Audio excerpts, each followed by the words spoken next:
Chapter 1, Love. The whisper of love echoed. It sweetly, gently echoed against his eardrums, his brain, his heart, his soul. I love you. The whisper of love was muffled. Did it come from a man or a woman? Even this was left vague. But beyond any doubt, this whisper of love was directed at Subaru Natsuki and he alone. A black wriggling shadow spoke to him softly. It took the shape of a person, clad in a dress the color of darkness, with long raven-black hair. The shadow stared at him with an inky sable face. Everything composing the shadow ensnared Subaru's mind and body, smothering him in sweetness. I love you. His thought process had ground to a halt. Subaru had even forgotten how to breathe. All he could manage was to simply gaze forward, unable to make the slightest move. A dense miasma made his skin prickle as the terrible spectacle of the sanctuary sank into shadow. Like a small animal encountering a menace so overpowering that it struggled to breathe, Subaru was trapped in a world that had lost its vitality, ripped out by its very roots. Subaru knew this place. He had tasted its agony and despair over and over again. This was the world that always appeared whenever he broke the taboo, a place where time stopped and the witch I love you. I love you. As Subaru was frozen in silence, the shadow slowly extended a finger toward his cheek. He couldn't avoid it. The issue wasn't the shadow holding him down or anything like that. His inability to move was because Subaru's own flesh and blood would not permit it. Subaru's soul refused to offer any resistance against the shadow. Accordingly, the shadow touched Subaru as it pleased. I love you. I love you. I love you. Subaru couldn't sense any malice from the shadow. There was no animosity. But this wasn't because it was indifferent toward Subaru. Indeed, quite the opposite. The shadow inundated Subaru with an overwhelming level of adoration that bordered on madness. It was blind, almost stubborn devotion enough to make a person ask, why go to such lengths? Subaru felt like he was being blotted out by the inescapably crazed passion. In that moment, the shadow had no interest in anything besides Subaru. I love you. I love you. I love you. I love you. The whispers of adoration swirled around inside Subaru's skull like they were caught in a vortex. Love stirred his eardrums. Love drenched his brain.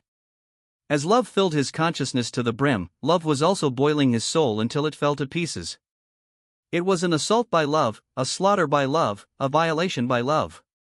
I love you. I love you. I love you. I love you. I love you. I love you. I love you. I love you. I love you. I love you. I love you. I love you. I love you. Love controlled Subaru. Love had enslaved Subaru. Love was robbing Subaru of every drop of love he had. Hey, stop screwing around. Suddenly, an unspeakably destructive force wedged itself between Subaru and the shadow's loving embrace. It crashed violently into the shadow, shattering the blackened earth. As a dark shockwave erupted, the impact sent Subaru flying directly backward. Whoa! Tumbling across the hard ground after landing, Subaru finally came to a halt when he slammed into an old graveyard wall.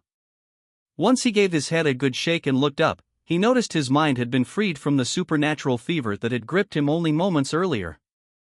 Now that the static in his thoughts had cleared, he forced his eyes open to see what was happening. Then, this is seriously the worst-case scenario. Hey, can you move, damn it? There was a voice. Subaru spotted golden hair and a short person backing away from the shadow. Subaru recognized that abrasive tone and overflowing readiness to leap into battle. He remembered the sight of the peculiar stance that kept the body low to the ground and those bared fangs. The realization that he knew this person shook Subaru to his core. Even in his wildest dreams he never would have guessed who would come to shield him from peril. Garfield. Why are you serious? In this situation? Don't make me laugh. Definitely not my first choice, but no way I ain't picking you up. Garfield reacted to Subaru's shock with annoyance. Still wary of the shadow before him, he grabbed Subaru's collar even though the boy was still in a heap on the ground. We're jumpin'. Might break your neck but just grin and bear it. That really isn't something you can just grin and be? Before Subaru could finish his quip, Garfield tensed his knees and launched upward, drawing a gua of agony out of Subaru as they escaped into the air, and a moment later, the shadow on the ground swelled up and exploded. Rapidly gaining mass, the black shadow billowed into a wave that chased the flying pair, threatening to smash them flat. The black wave engulfed everything nearby, scattering destruction over a wide area with dreadful force and scale. The cascade was so fierce that the forest, the houses, and even the witch's tomb were indiscriminately swallowed whole. Don't go bidding your tongue now. Subaru could only gape at the apocalyptic spectacle, but Garfield didn't falter. Obeying his instincts, Garfield continued bounding ahead in search of a foothold where they might find refuge from the wave. As the encroaching darkness cracked open the muddy ground and knocked over one tree after another, they leaped and leaped and leaped. Come on! Kmoon! Hoea! As the black wave mowed down the forest, tearing up the very earth and blotting out the ground wherever it passed, everything Subaru could see was churned up and consumed by the shadow as it seemed to grow large enough to envelop the entire world. That was when Garfield finally arrived at their destination. There was a lone stonework house left standing at the edge of the settlement in the sanctuary. The moment he touched down onto its roof, Garfield tossed Subaru some distance away while continuing to draw ragged breaths. Ah, damn it all! That bastard! Thanks for saving me, the hell? You sure don't seem like the type who'd say thanks. You got a problem or something, huh? Garfield bared his fangs at Subaru, who was crawling along the roof. Looking up at the ferocious darkness forming overhead, Subaru grimaced. The discomfort he felt was showing on his face as well. I ain't complaining. It's just, I didn't think you'd save me, so, treating me like I got no heart or something. The Rose Knights of Tilios have no need for cradles, you know? If you don't like it, go ahead and jump right into that thing's bosom. Sorry, I've already settled on a favorite bosom, so I'll pass. Sighing at Garfield's jab, Subaru gently placed a hand on his chest. Besides the incomprehensible situation, there was another reason that made his heart leap. Getting saved by Garfield was a shocking development. After all, Garfield was supposed to be his greatest foe within the sanctuary. The last time around, after rejecting Subaru's declaration that he would challenge the trial, he was the one head who incarcerated Subaru before training Fong and Claw on Ram, Otto, and the people of Erlam village who had helped him try to escape. He hadn't forgotten the anger he felt. It had been unforgivable. This was his mortal enemy who he needed to defeat. That was why Subaru had no idea why Garfield was doing his best to save Subaru. Garfield, don't make me repeat myself. Can't you see the situation we're in? Who gives a damn about our differences? Right now, what's important is figuring out how to tear out that thing's neck. Nothing else matters. When Subaru pressed the point, Garfield brushed his idle concern aside with a quiet comment. His tone had been calm, but that's exactly what instilled Subaru with the greatest fear he had felt that day. It was then that he belatedly realized the fire blazing in Garfield's jade eyes. Rage, indignation, fury, the intensity in those eyes immediately brought those words to mind. As Garfield nursed those emotions, Subaru finally found the words to ask the question he ought to have brought up earlier. Garfield. What happened to Ram and the others? By the time I came out of the tomb, the surface of the whole area had been swallowed up already. You're here in perfect shape, but where's everyone else? They're inside the shadow. After Subaru raised his fears, hoping they would be laid to rest, the only thing that came back to him was a cruel reply. As Subaru's breath caught in his throat, Garfield made a growl of remorse and said, "It came out of nowhere. By the time I noticed what was happening, everything was already covered by the darkness. As for me, if Ram hadn't sent me flying with her wind, I probably would have gotten caught up in it, too." You mean, Ram just got caught by that thing? Ryuzu and Otto, too? Yeah, that's right. The old hag, the noisy dude, everyone. And, Emilia. Garfield offered no reply for the trembling Subaru. That was all the answer he needed. Below where they stood, the ominously undulating shadow continued its encroachment upon the sanctuary. Stunned to see the treetops of the forest steadily sinking, Subaru forgot to breathe. Everything was being engulfed by the pitch-black body. What happened to everything that was swallowed by that darkness? The hope that the people inside were only unconscious was dashed the moment he took a good hard look. Subaru could only imagine that the chances of finding survivors inside the shadow were despairingly bad. What the hell's going on? How could, at a time like this?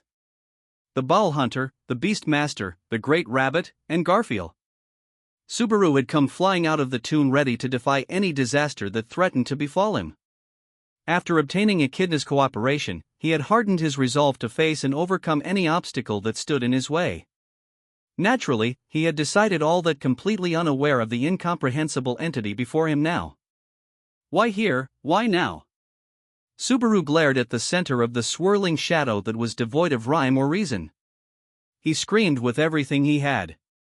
Tell me why the hell you're here, Witch of Jealousy. His ears had heard the name over and over. He'd felt the being's existence countless times before.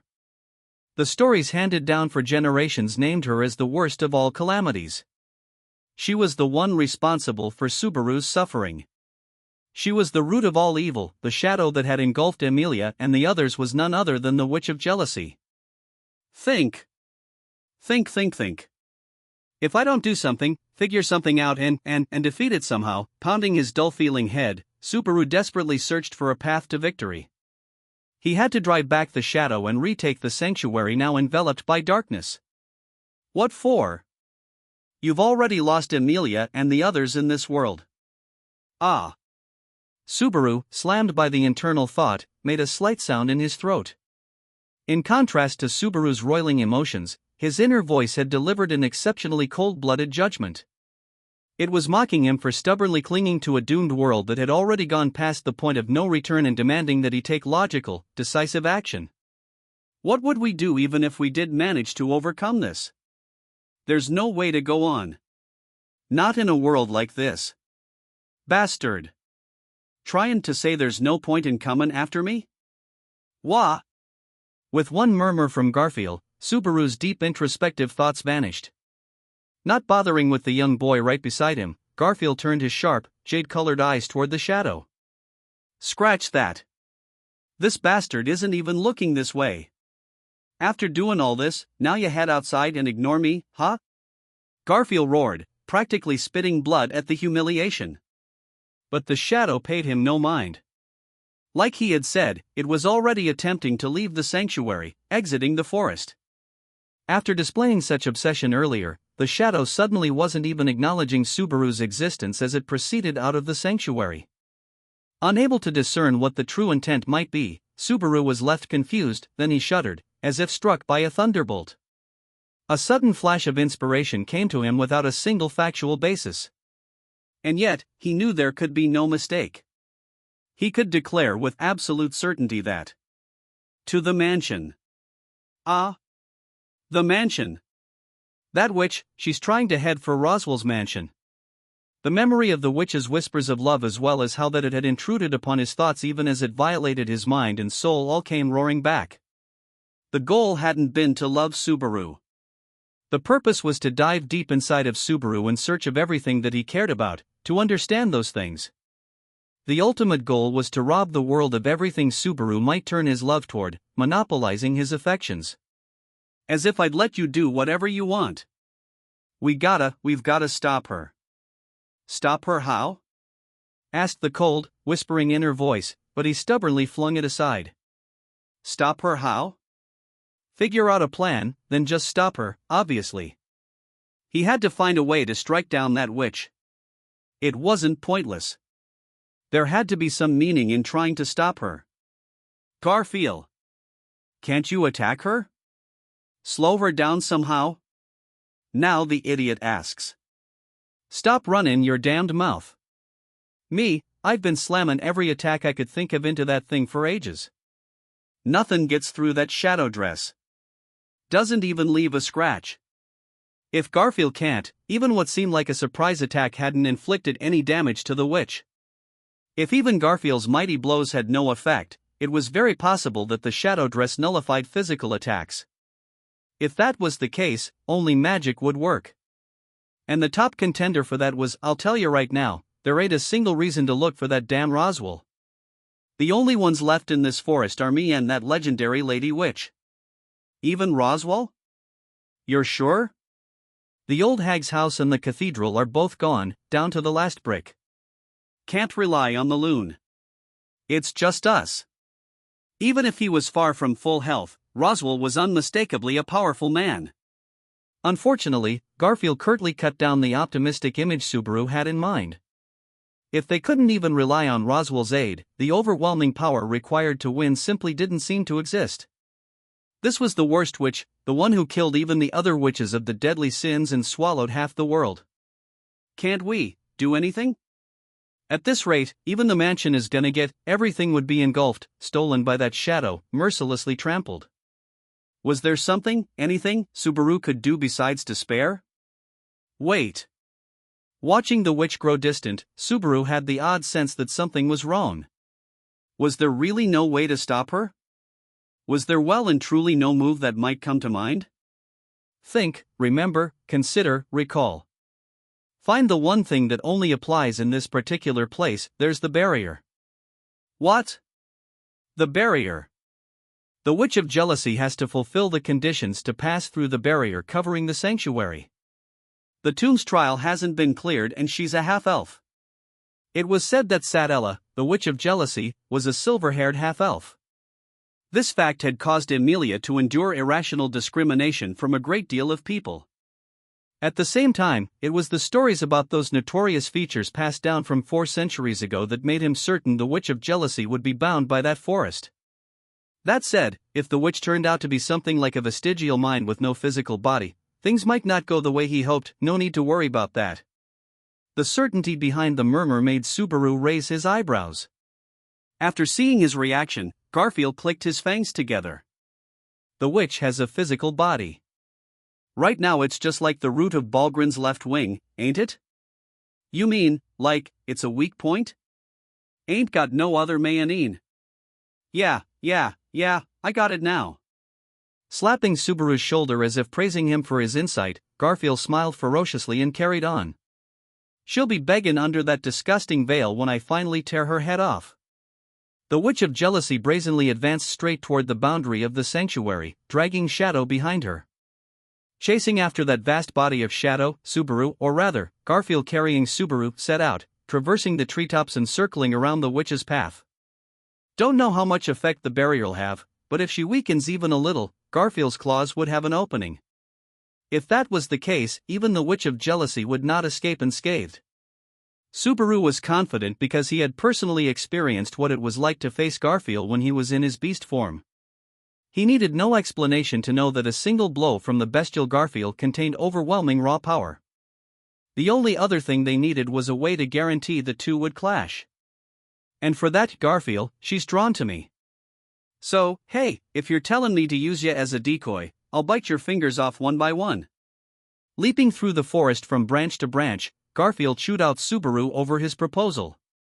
Faced with his standoffish attitude, Subaru was daunted for a moment, then he lobbed an angry retort. I'm not saying this as some kind of joke. Barrier and decoy. They'll make our chances better, even if only a bit. Isn't that right? Oh, shut up. If you're gonna be that ignorant, I'll throw ya overboard right now. You should know already. About the miasma coming from my body that attracts it. Irritated by Garfield's stubborn attitude, Subaru brought up the miasma swirling around him on his own. Surely Garfield could not refute an argument made on that basis. However, the old hag, and Ram, and everyone else, they all got swallowed up right before my eyes. Like I'm gonna live with the shame of letting even a bastard like you join em. The scars of Pararegura never fade. No way in hell I'd accept that. These scars will be carved on the witch's heart. Eyes bloodshot, Garfield vented his raging emotions as he adamantly pushed away Subaru's plan. Garfield's anger stemmed from stubbornness, the pointless kind, at that. Subaru understood why the inner voice of his cold, callous side spat out that Garfield's insistence was worthless. But the rest of Subaru couldn't laugh at him at all. After all, unlike Subaru, who had arrived late to the scene, Garfield had witnessed the horrors with his own eyes. Watching Ram, Ryuzu, and all the other people he cared about get swallowed whole, vanishing within the shadow. But even after so many precious people were stolen from him, Garfield refused to use revenge as an excuse to throw all decency aside. He wouldn't tolerate any talk about a victory that involved sacrificing Subaru. If this was indeed the rationality and conviction at Garfield's core that guided his actions, then how could he be capable of doing that to everyone? How had he ended up killing the brave villagers and Otto when he shielded Subaru in such a cruel manner? When he, too, knew full well the pain of losing something precious, the sadness of loss. We're here. With no answer to that question forthcoming, the pair arrived at their destination. They had chosen a tiny open space within the forest as the site of the decisive battle. The forest had been clear-cut there, leaving the waning moon and the stars overhead as the only audience to witness the Witch of Jealousy's return to the stage.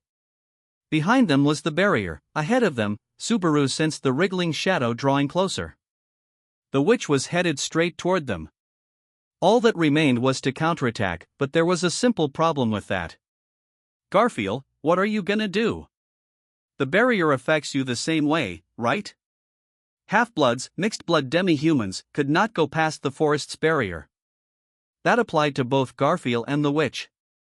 If he was weakened, it wouldn't matter how much power the witch lost. In response, Garfield took something out of his loincloth. And that something was crystal? That's yours?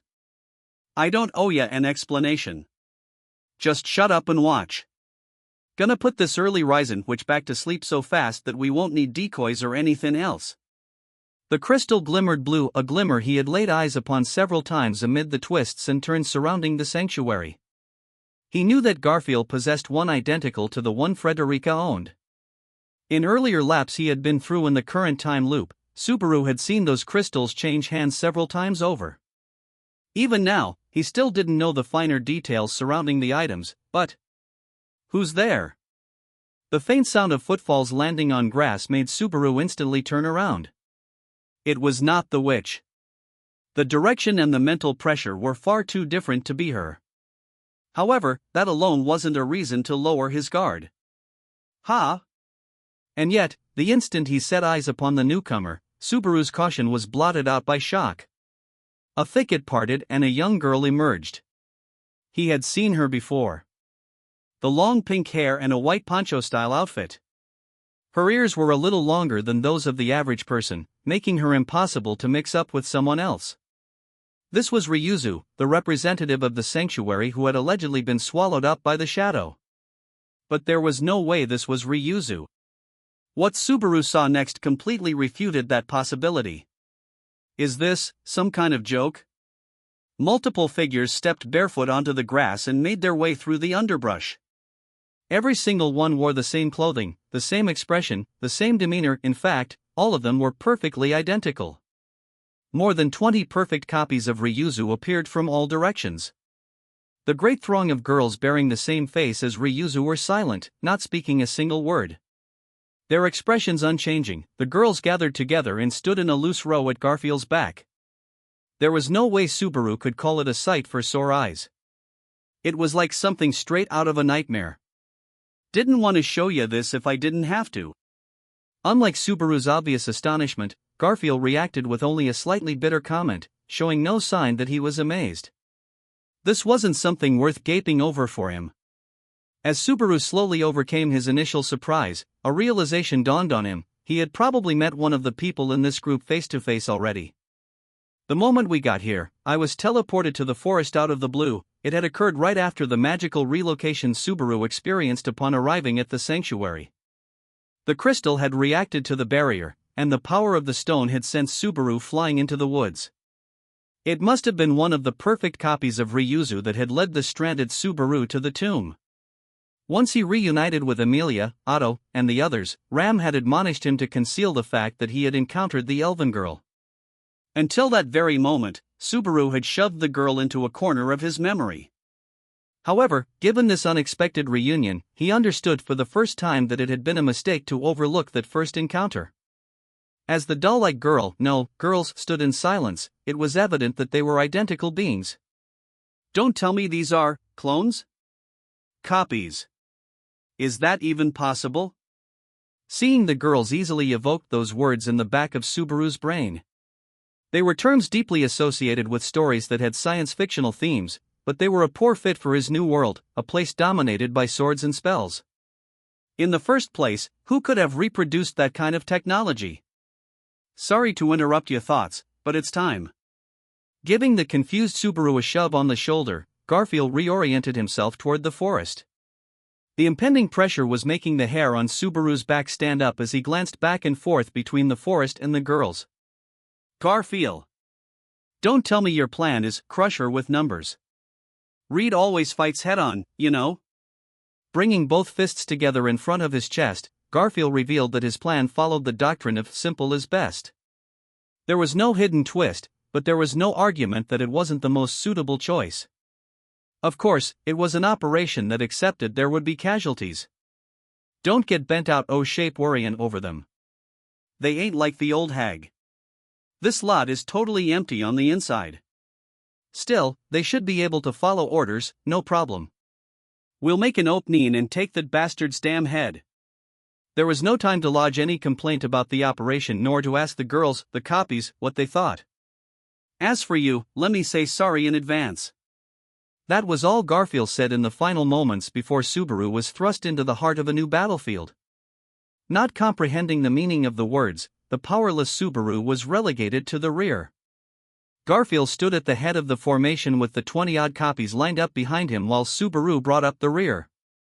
With their formation decided, an eerie moment of tranquility settled into place, filled only with his breathing and the beating of his heart. Slowly, the menace showed itself as it trespassed upon the world.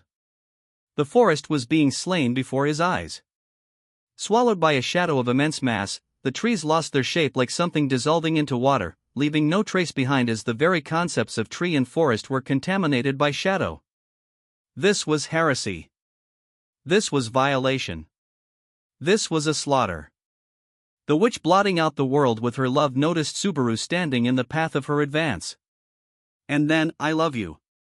Subaru was beset by an unending revulsion, his instincts kept clamorously ringing an alarm bell to shout danger. After uttering that lone phrase, the witch leaped over Garfield and the ReZero brigade, whispering her love to no one but Subaru. In that instant, the witch directed all her interest and concern onto Subaru and Subaru alone, Gaia. Garfield, who was their only hope for victory, raised a great howl. A moment later, the ground exploded. Kicking up plumes of dust, Garfield leaped up like he had been launched from a slingshot. Garfield's mouth was open wide, fangs bared as he hurtled toward the shadow. As Subaru watched, he saw Garfield's entire body swell up as his clothing ripped from the inside, unable to endure the expansion of his flesh. His entire body became covered in golden fur, and his hands and feet transformed into bestial claws. Garfield the great tiger, the ferocious beast Subaru was hard-pressed to forgive, had reared his head. Roaring as he went, the savage tiger's speed exceeded all normal bounds. Given how his beastly movements were unchanged, it was apparent that Garfield had nullified the effect of the barrier somehow. Accordingly, with neither hesitation nor sorrow, he brought his fangs down to bite into the pitch-black dress and rip at APA. Instantly, shadows stretched away from the witch's feet, coiling around the leaping great tiger. The shadows bound the great tiger's limbs, stealing away his momentum and trapping the growling creature. As dark tendrils sank into animal limbs as thick as Subaru's hips, the sound of tearing flesh rang out, accompanied by the spurting of a bloody mist. There was a scream. The raging great tiger heaved as the shadows tightened their hold and cruelly tore into his body. While Subaru could only watch helplessly with wide eyes, the ReZero copies that Garfield had summoned and left on standby began to join the battle. Letting out unemotional voices devoid of intelligence, the young girls sprinted toward the shadow all at once. Moving with surprising swiftness, they pursued the great tiger held captive by the shadow, drawing closer to the witch all the while. A pair of copies leaped in with arms spread wide as if inviting the witch into their embrace. Just before they could close the distance, shadows burst outward in the shape of spears, impaling them in the abdomen and hoisting them aloft. Two girls with identical faces, impaled through their abdomens, were lined up at the same height as Garfield, his forelimbs still bound. The shadow swayed their bodies back and forth as if to mock him. It was excessively vicious. However, the witch's overconfidence had caused her to make a mistake. There was barely any warning before the change occurred, but it was the change itself that was grand and terrible. Wah! The two impaled reuses began emitting a pale light, and a second later, scattered in every direction like an explosion. Their battered bodies transformed into particles of light, blowing away the shadow surrounding them. For a single moment, this breathed life back into the world steeped in shadowy darkness and started a chain reaction. Following the two who had been blown away, the remaining copies shouted at the witch all at once, launching a suicide charge against her. It had already been demonstrated that an all-out charge with no thought for survival would prove effective. In response, the witch didn't hesitate to direct all her shadows to meet the girls rushing at her. The shadows welled up, dividing into groups to crush the girls trying to overwhelm the witch with sheer numbers. There were 5 razor-edged shadows for each of the girls, a mass of about 100 raging limbs dancing madly as they fell upon the girls who tried to take evasive action. The shadows impaled and rent skulls and bodies alike as they sliced the girls to death. Leaping all at the same moment, the remaining copies launched a simultaneous attack from numerous directions. Now that their little schemes had all been defeated by brute force, the reuses used their last option, transforming into pale light and exploding one after another in a staggered, rhythmical fashion which temporarily thinned the shadows spawned by the witch, prying clear a path to the pitch-black dress behind. That was when Waraya, the fierce beast that had been riddled with wounds, flew into the gap that had been wrenched open. Escaping the shadow bindings during the replica suicide attack, the ferocious beast crouched low to the ground, and immediately following the pale blue explosions of light, a roar seemed to break through that dazzling glow as the claws of a wild animal swung at the witch. The great tiger became a torrential gale that surged forward as the witch bundled a few remaining shadows to form a blocking wall. However, the great tiger swung an arm toward the bulwark of shadows, pulling a silhouette forward with its front paw, slamming the last of the replicas home, pulverizing the wall and his own arm. Then fang and claw pierced the veil of pale light, sinking deep into the dress of shadow. He got her, thought Subaru. The setup had been so perfect that he was certain of the final outcome. Without any regrets, the 21 Ryuzu replicas had expended themselves in a self-destructive suicide charge. Against a blow delivered at such a high cost, even the witch of jealousy had to be, "I love you." The firm belief to which Subaru clung was rebuffed and smashed to pieces, along with Garfield, who turned to bloody mist. Speechless, all Subaru could do was watch as the golden-colored great tiger was eviscerated. His claws should have torn the witch's body apart, and his fangs should have crushed her skull. The tiger's murderous intent could have pulverized a human body with ease, not even a witch would have been able to endure it, assuming the attack struck home. What had robbed Garfield of his life were shadowy blades that had slipped into his body through the wounds on his limbs. The shadows that had initially bound Garfield used his wounds as an entryway to race around, cutting his body to shreds from within. In other words, Garfield's death had been decided the moment he suffered his first injury. His life had been whittled down relentlessly. There were no words for the cruelty of that act. The fragments of flesh that were once Garfield were mercilessly scattered about the murky black ground. Even these were swallowed by shadow, all traces of his existence erased. The Ryuzu replicas had also been annihilated, so only Subaru and the witch remained. No, that wasn't right.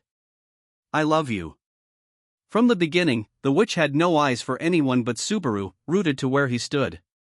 Not Garfield, slashed to death. Not the Ryuzu replicas, slaughtered, not the people of the sanctuary in Erlam village, no doubt engulfed by shadow at a time unbeknownst to him, not Ram, not Otto, not Ryuzu, not Roswell, not Patlash, not Amelia. Anything and everything else was a distant afterthought. "I love you." "Shut up." "I love you, I love you, I love you, I love you, I love you, I love you, I love you." I said, "Shut up." As Subaru stood still, the witch walked along a path formed of shadow, moving past the clearing to approach him. Her contours were hazy. He couldn't even put a finger on her height. Just as before, he could not distinguish her voice. And yet, her clingy zeal alone touched Subaru's heart without reservation to an abominable extent. "I love you, I love you, I love you, I love you, I love you, I love you, I love you, I love you, I love you." To the immobile Subaru, the witch whispered her love as if was a curse. She acted more out of place and was worse at reading people than even Subaru.